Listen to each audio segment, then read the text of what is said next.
बिस्मिल्लाहिर रहमानिर रहीम। প্রিয় দেশবাসী, আসসালামু আলাইকুম। আমি সামিউল প্রধান প্রজাতন্ত্রের একজন জ্যেষ্ঠ নাগরিক হিসেবে বলছি। এ অঞ্চলে এ পর্যন্ত 4 বার সামরিক শাসন জারি করা হয়। প্রথমবার সামরিক শাসন জারি করা হয় 1958 সালের 7 অক্টোবর। প্রথমবার সামরিক শাসন জারির পর 1956 সালের সংবিধান বাতিল করা হয়। জাতীয় ও প্রাদেশিক পরিষদ ভেঙে দেওয়া হয়। দ্বিতীয়বার সামরিক শাসন জারি করা হয় 1969 সালের 25 মার্চ। দ্বিতীয়বার সামরিক শাসন জারির পর 1962 সালের সংবিধান বাতিল করা হয়। জাতীয় ও প্রাদেশিক পরিষদ ভেঙে দেওয়া হয়। 1958 ও 1969 সালের সামরিক শাসন একই ধরনের ছিল। তৃতীয়বার সামরিক শাসন জারি করা হয় 1975 সালের 5 নভেম্বর।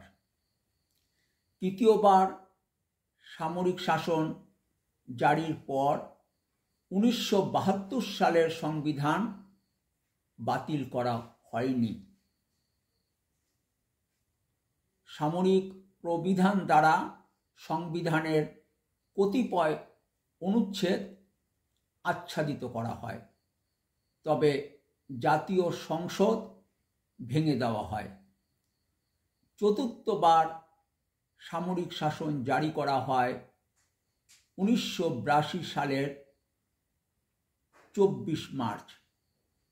চতুর্থবার সামরিক শাসন জারি করার পর 1972 সালের সংবিধান বাতিল করা হয়নি। সামরিক প্রবিধান দ্বারা সংবিধানের কতিপয় অনুচ্ছেদ আচ্ছাদিত করা হয়, তবে জাতীয় সংসদ ভেঙে দেওয়া হয়।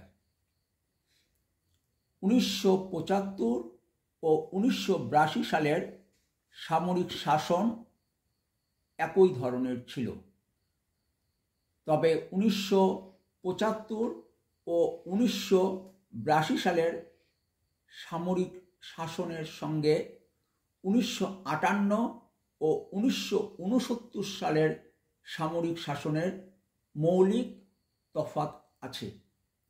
ভালো থাকবেন।